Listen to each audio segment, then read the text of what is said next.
Let's get started with the stories. This week I'm super excited about the story because it's about the Phoenix. And I'm sure you probably all heard about the Phoenix before. It's, it's a pretty old myth, although it's not super ancient as far as we know. Like the Greek myth is a couple of thousand years old, and there's an Egyptian version of the Phoenix called Bennu that's probably 4,000, 5,000, 6,000 years old, or maybe a little bit more, at least in recorded history.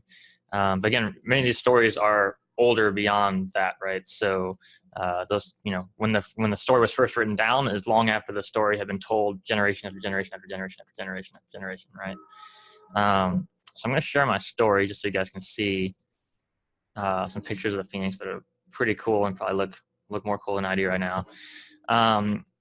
But so the Phoenix is a bird, right? It's a bird that's on fire. It's in ancient texts, it's related to an eagle, right? So it's about the size of an eagle, it looks like an eagle, shaped like an eagle, but it's on fire, and is associated with the sun. And the cool thing about a Phoenix is that when it dies, it bursts into flame, turns into a pile of ashes, and it's reborn from the ashes, right? And so the Phoenix repeatedly dies and goes to ash, dies in flame, is reborn, dies and is reborn, dies and is reborn over and over and over and over again, and it lives forever. And one of the cool things that I read about like studying like this myth is that actually one of the oldest stories said that what the Phoenix would do is when it knew it was going to die, it would go and build a nest of kindling and light itself on fire. So it chose to die intentionally, right? Which I thought was really interesting because remember these ancient stories, these ancient myths, they're about humanity, right? Because humans are the only ones that tell stories as far as we know. And so the stories are a reflection of humanity, of what it means to be human. And so it's just really interesting that, the cycle of death and rebirth is like the cycle of life, right? So you can think about it on so many different levels from, our parents and ancestors, they passed on so that we can live. They passed on their genes to us. They passed on life to us. They gave us their knowledge, their lessons. They protected us and supported us when we were children and raised us, etc. Right? And we'll pass on to the next generation. So it's that cycle of death and rebirth, but it applies on so many levels, and it applies on a human level too, like just your own self, like, for yourself,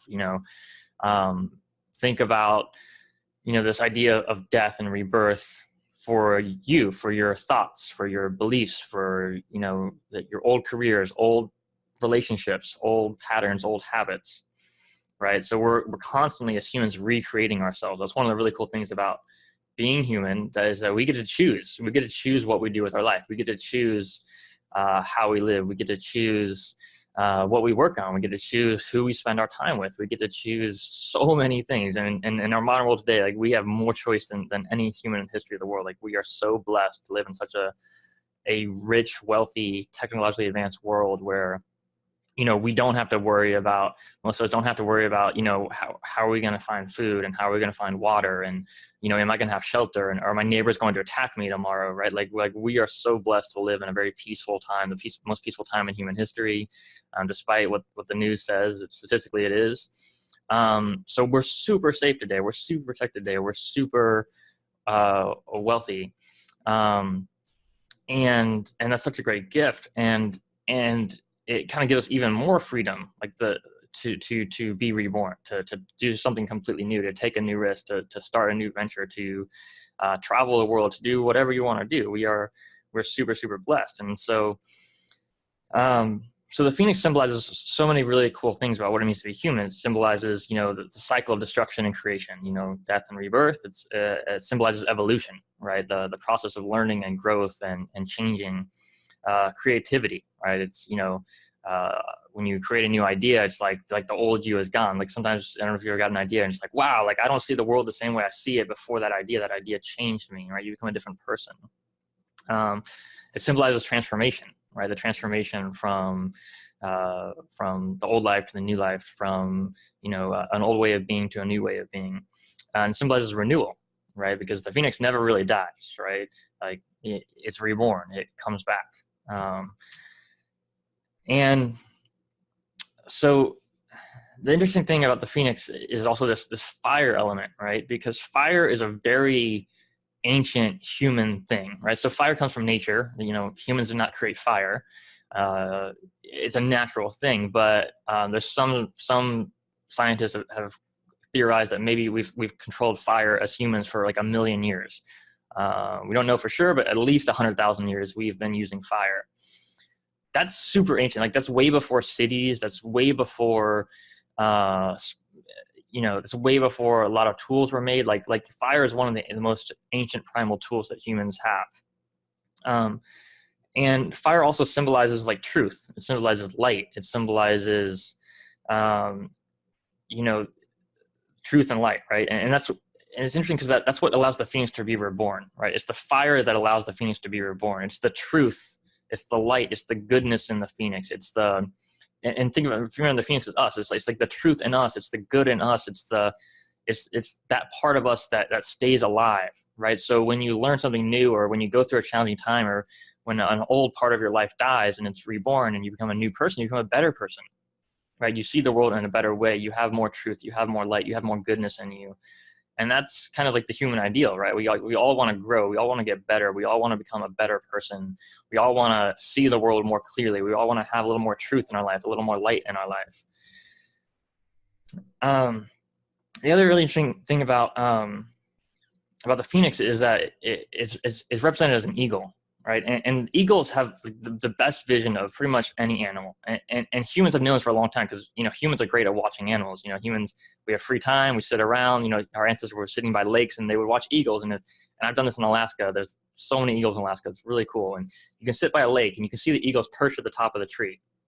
And they'll just sit there at the top of the tree looking at the water. And it looks like they're not doing anything. They kind of move their head around every once in a while like this, you know, real slow. And all of a sudden they'll just swoop and dive and catch like a giant fish or giant salmon right out of the water because they can see it like way down in the water.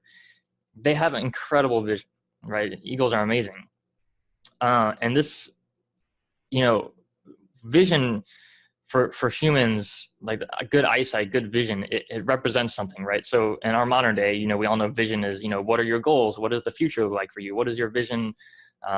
You know, we've talked about the vision for the company before, and we'll keep talking about that, you know, over and over again, because it's so important to like where we're going, where we're heading, what we're doing. But vision is even more primal than that. It's more ancient than that. Vision is also, it's perception, right? It's like, how do you perceive the world? It's, you know, humans see the world in a different way than other animals. You know, for example, like a beaver, you know, beavers build the most incredible dams. Like beaver dams are, and sometimes more complex and more amazing than many things that humans have built. The thing though with the beaver is like the beaver can't choose like, oh, I'm gonna just go sit on the beach today and drink margaritas instead of building a dam, right? It's like humans, we get to choose. We can build a dam, we can sit on the beach, we can write a book, we can do all kinds of things. We can do anything we want, right? We have this amazing choice. And that's what our vision allows us to do. It allows us to see how we can make the world a better place. It allows us to see what we could do to add value to our lives, to our family, to our community, to our society. And I think it's really cool that in this myth, like, you know, phoenixes have great vision, eagles have great vision, and that's an important part of mythology. Like in every ancient mythology, birds and eagles and hunting birds with really great vision there are always stories about these animals, right? I was in Ecuador with the Waorani tribe there, and they have a harpy eagle pet. And a harpy eagle is it's like one of the biggest eagles in the world. They eat like giant monkeys. They'll catch them right out of the tree. They have incredible vision. They're really cool, and they use them for their vision. So actually, the way these tribes live is they still fight with each other sometimes, right? And that's most of our ancestors have done that. So they'll like raid each other's camps, and you know, and it's not always very nice at all, but they use the eagle as a way to protect themselves. So they'll have the eagle fly around the village, and they train the eagle that if they see an invading tribe coming in, they'll warn them ahead of time so that they know, so they can protect themselves, right? So vision is super important for humans. Like if you don't have vision, if you don't have the perception, if you don't have a way to protect yourself, then you can't be reborn, right? And that's so super important that we take care of ourselves. And I think that's one thing about this myth that is a good lesson to take from it, is that we have to take care of ourselves. Like we have to make sure that the part of us that dies is not something that we can't afford to lose, right? One really cool thing about humans that we have that again, that most animals don't have this is like our ideas can die before we do. So our ideas can die so that we don't have to die, right? So for example, you can take a 2-year-old child and they'll, when they just learn to walk, they want to walk everywhere, right? They want to explore everywhere. But when they go towards a road, you have to protect them. You have to hold them back. You have to yell at them. You have to do whatever you can to protect them from going in the road. So they have to learn, right? Because the child at 2 years old says, I can walk. I want to walk everywhere. I want to explore everything, right? And you have to teach them, this is not safe. We need to not go on the road. And the child has that idea of I can go everywhere to, hey, some places aren't safe to go. And so that old idea dies so the child can live on, right?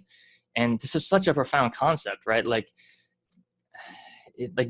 the only animals that can do this. It's so profound that our ideas can die so that we can live on. Like we can learn new ways to live so that we don't have to physically die. So we can pass on our genes to the next generation. We can keep living on, right? It's just really amazing to me that, as humans, that we have this incredible gift. Like it's so unique. We're so blessed. So the other interesting thing about these myths is that they are ancient and they apply on so many levels. Like I could talk about the phoenix for like days because it applies on like the level of the self, right? So we talked about that, like how in order for you to grow personally, your old beliefs and thoughts and patterns have to die. In order for you to start a new job, you have to let go of the old one. In order for you to start a new relationship, you have to let go of old ones. And or maybe in order to have a better relationship, you have to let go of the old habits that were not allowing that relationship to grow and be as successful as possible, right? It applies on the level of the family. To have a really great family with multiple generations living together, all loving each other, all being happy, all being healthy, taking care of each other, that takes work, right? Like families that aren't happy over multiple generations, families that don't stay together, that aren't happy together, there's a reason, right? And it's like you have to change, right? I remember, when I was a kid, my family treated me very differently than they do now, right? As a 30-year-old man, if my family still treated me like a 6-year-old boy who didn't know what he was doing, I would not be happy in that family, right? So the way we treat each other changes over time. The way we connect with each other changes over time. So it applies on the level of family. It applies on the level of a company, right? You look at some of the most successful companies in the world, Amazon, Google, Facebook, they're constantly reinventing themselves. The leaders of these companies are constantly afraid that someone else is going to invent some technology that's going to put them out of business. They're constantly creating new products, new services, new ideas that could put themselves out of their old business out of business, because they know that if they don't keep innovating, keep trying new things, if they don't keep that cycle of death and rebirth going, they could, ultimately die and not be reborn, right? So in order to keep being reborn, we have to keep working. We have to keep changing the vision, because the vision will change. It's like, if you're driving from New York to LA at night, you can only see 200 feet in front of you with the headlights, right? But if you have a map, if you have GPS, you know where you're going. But each step of the way, you can only see 200 yards in front of you. And so you have to keep driving, having faith, knowing that you're going in the right direction and things will change, right? Another great metaphor for this is I learned about like spaceships and rockets, and when they go into space, when like a rocket goes to Mars, it's off course 99% of the time. So the rocket is literally going the wrong direction 99% of the time, but it's going approximately in the right direction, right? And so there's a computer on board that adjusts it, so it keeps adjusting every day. It keeps adjusting a little bit, and eventually gets to the right place. And that's how humans work. That's how companies work as well, right? It's like we have to keep adjusting, keep changing, going in the approximately right direction until we get there, right? And it applies on the level of society. When you look at human history, look at Nazi Germany, the Soviet Union, communist China, where millions, hundreds of millions of people died because of what humans did. These societies couldn't last, right? And there's a reason they couldn't last, because they weren't living truth. They weren't living light. They weren't living in a way that was conducive to humans living on, right? And so they died, and they ultimately died, and something new was reborn, right? Some new culture, some new ways of organizing society, some new ways of leadership and political leadership change the way that we live today, right? And of course, we're all much better off for that, thank God. So the other thing that's interesting about this to me is it applies to like goal setting and goal achievement. And there's this concept of the phoenix that I haven't talked about yet is sacrifice, right? So the phoenix burns itself in order to die and be reborn. And that's very reminiscent of what every ancient culture does is make sacrifices, right? So many cultures will burn, they'll burn plants, they'll burn incense, they'll burn something, and the smoke goes up to the heavens, and it's a sacrifice to the gods, right? And it's a symbol, right? It's a symbol of again, this great gift that humans have to make choices today to create a better future, right? Like we can sacrifice something today to have a better future. So like we save money today so we can pay for our children to have a good life in the future, right? Like we make choices today to have a better future. So that's what sacrifice is. And I remember when I was a kid, I hated the word sacrifice because, it came to me from a very religious context, and it always seemed like a sacrifice was something that you did, like, it was like a sacrifice was something that you did because someone else told you to, or right. It was like a shame-based sacrifice. It was like you had to hold back a part of yourself so other people could be happy. That's kind of how it came out to me when I was a young child. And actually I have a totally different perspective on sacrifice. I think sacrifice is a noble thing. Sacrifice is when you decide that, hey, I'm going to do something today or give up something today so that myself and my family and my society and my world can have a better life in the future. And again, we're the only animals that can really do that. Like, other animals, like ants and will store food for the winter. Lots of animals will store food for the winter and so forth. And so they do think ahead, but it's different because we have to consciously choose to make those sacrifices, right? Like and so sacrifice is a really interesting concept. And I think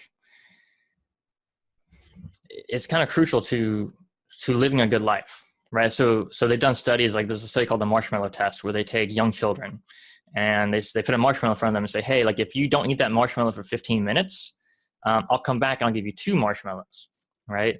And so some kids, as soon as the researcher leaves the room, they run, they eat the marshmallow, and then when the researcher comes back, they said, I couldn't help myself. I wanted the 2 marshmallows, but I just couldn't help myself. I had to eat it right away. And some other kids say, well, I waited and it was really tough. I wanted to eat it right away, but I wanted the 2 marshmallows, right? And it's an interesting test and study, and there's lots of books about the results from that and what that might mean, but see, like, it's so fundamental to human nature. Like we have this conflict in us with, like, are we going to eat the marshmallow right now, or are we going to invest that marshmallow and save for the future? Like, are we going to save seeds from our crops this year so we can plant again next year and have a good life next year? Or are we going to eat everything and then next year we won't have anything to plant, right? And obviously eating everything and not having anything to plant next year is a really bad strategy because if you use that strategy, you're not going to survive, which means your children aren't going to survive, right? So in order for humanity, like in order for us to be alive today, our ancestors made enormous sacrifices. Like you would not, like if you knew the sacrifice that your ancestors made so you could be alive today, it would boggle your mind. Like you'd be weeping in tears knowing like how hard they worked for you, how much they sacrificed for you, how much they struggled to live. Like we live in such a blessed time today, right? We have so many, like we have this internet, we have this, like we're all talking from all over the world, like using the internet, using computers, using a microphone. I don't know how to build any of this stuff. And most of you probably don't know how to build any of this stuff either. Like we live on the shoulders of giants that built all these things and made all these sacrifices so we could have the amazing life that we have today. And so when I talk about every week, like, what are you grateful for this week? Like I'm always grateful to be alive. Like I'm always grateful for these amazing tools that we have. I'm always grateful for what our ancestors did for us, because we are so incredibly blessed, right? Like I live such an easy life. We all live such easy lives, and not discounting the challenges that we all have. We all have lots of challenges, right? We all struggle, we all suffer, we all have pain, we all have hard things we've been through. But at the same time, if you compare our lives today versus the lives of humans 1,000, 10,000, 100,000 years ago, it's gotten better and better and better and better and better. It's better than it's ever been in terms of quality of life and free time and so many other things, right? So we're super blessed to be alive. And I think that's why, we started talking about the Phoenix, right? And and these stories have so much meaning to it, right? And I think, if there's one thing you take away from the story of the Phoenix, it's that you have to make sacrifices to have a good life, right? And so you get to choose what sacrifices do you want to make, right? And what is the future vision you want to see? What is the future life you want to have? And are you willing to make those sacrifices, make those choices to ensure that you have the future that you want to have, right? So I hope you found the story inspiring and helpful. And I hope you liked it.